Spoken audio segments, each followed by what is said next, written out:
Привет, eurovoxxers! Hello Eurovoxers, I'm Chris And I'm Jess. and we are here live at the Minsk Arena in Belarus Yep. for the second day of the rehearsals, which will see 10 countries rehearse for the very first time. So far we have seen Italy, Kazakhstan and Malta perform their first rehearsals, and now we will give our roundup of what we think, how it went and what we think of their performances. So let's go.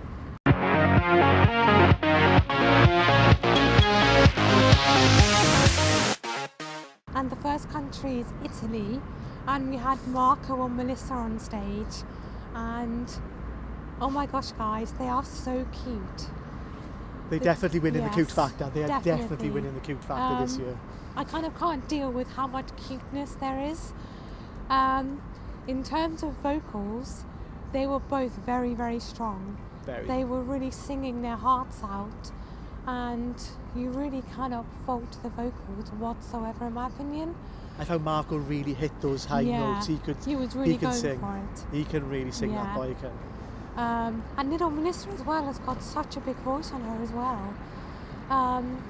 In terms of the staging, it's very kind of simplistic and very stripped back compared to their official music video.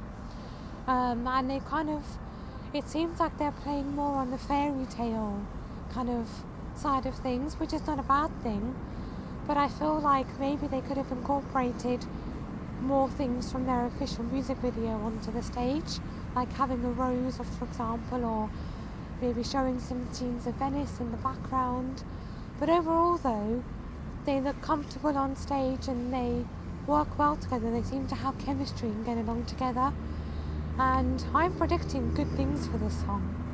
Yes, genuinely, I pretty much agree with a lot that Jess says. It starts off fairy tale. There's a pink castle in the background. You have Marco started singing while she's on the swing, and then they both greet each other, and it's very nice. I do like the fairy tale theme that they do have. I think it works well with the song, and it's perfect for them. I don't personally think it's lacking anything. The rose would have been a nice touch. But the only thing I say, if France could have brought Paris, Italy may have brought Venice like they did in their video. However, I do say they performed it beautifully. I love the song. You just can't help but just go, oh, because it's so sweet. It's such a lovely song. And again, just as Jess said, we predict a very high score. If it's in the top 3, it deserves to be in the top 3. It really does. It's a strong year, but this one definitely is one of the strongest songs, in our opinion anyway. So up next is Kazakhstan, making their Junior Eurovision debut, and I have to admit, this was probably the one I was most excited about seeing. Yes. Just because there's been a lot of buzz around the singer and the song, but I was actually a little bit disappointed.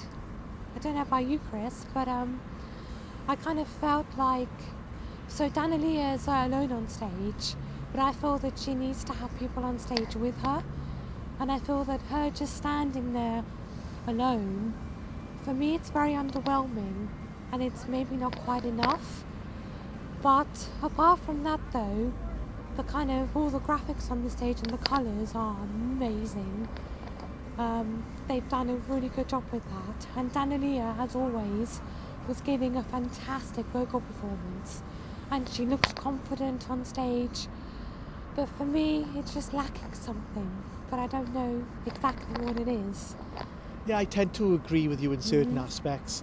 Daneliya started when there was a little bit of a glitch when she first started, so she had to restart the first rehearsal again. The voice, in my opinion, is absolutely amazing, and especially the end, she really hits that note really well. The staging is beautiful. It's dramatic, and it goes with the dramatic style of the song. In my opinion, it's really good. There does seem to be that little something missing. I can't put my finger on it personally, but I don't believe she needs the backing singers or dancers, in my opinion, personally. I think the song is so dramatic, and she makes it dramatic, that she doesn't need them personally. I think she's the first representative from Kazakhstan, and you can feel and kind of, from her personally, she has a lot of pressure on her shoulders. Maybe I can see that. you can see that she may have a lot of expectation, that she wants to do well. She really wants to make Kazakhstan proud, which they will be anyway, because she's such a talented singer. But you can see in her performance, I think, that there's a lot of pressure on her shoulders, and she wants to get everything absolutely perfect, and that maybe explain the small glitch where she wanted to start again and get it perfect, I think, personally. Maybe. However, the voice and Daneliya per se is perfect. She can really sing, this girl can, and you can understand why she has been ranted and favoured by so many. You can see again, this is again another possible contender for the Eurovision. And I still think this could get top 5. It could. I'd agree with you there. Again, so many strong songs. That's the thing. So last up in this video will be Malta and Mangion. I think I pronounced that right. And Chris? I prefer the actual song to the actual video performance personally. This girl, wow, she can really sing. Yes. The style of song is different to many others, I find. There's a lot of hidden messages, and there's a lot of messages within the song, and her singing it reflects that, I find. The back-end screen reflects her music video and the messages of hope and homelessness and making the world a better place. That comes across in the video itself. I liked the backing dancers. I really thought that added to it. And when she was playing on the piano, that gave that little extra something which you haven't seen in some of the other videos personally. Levon had his trumpet yesterday, and Ella has the piano, which personally I think works well with the performance. And I like this song, I really do. It's better than the actual official video in my opinion. Okay. She can sing.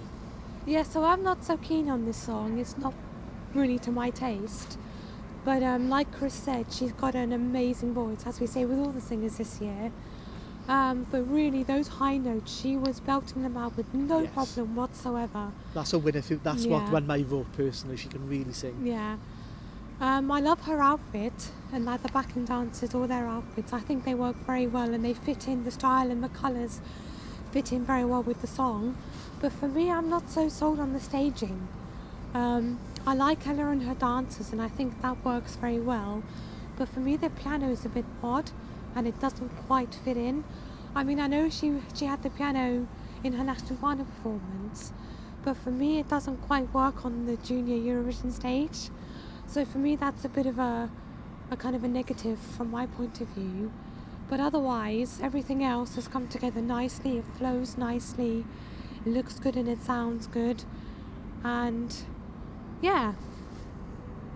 It's a great, it's a good first great start to the second day of the rehearsals personally.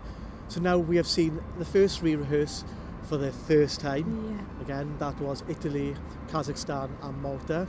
Stay tuned for the next 3, which we will be bringing you shortly. If you agree with us or disagree with us, please tell us in the comments below on the YouTube video, and don't forget to subscribe. We're also on Facebook, Instagram and Twitter, and we would genuinely love to hear your thoughts on what we think, definitely. So until next time, see you for the final 3. Goodbye. Bye.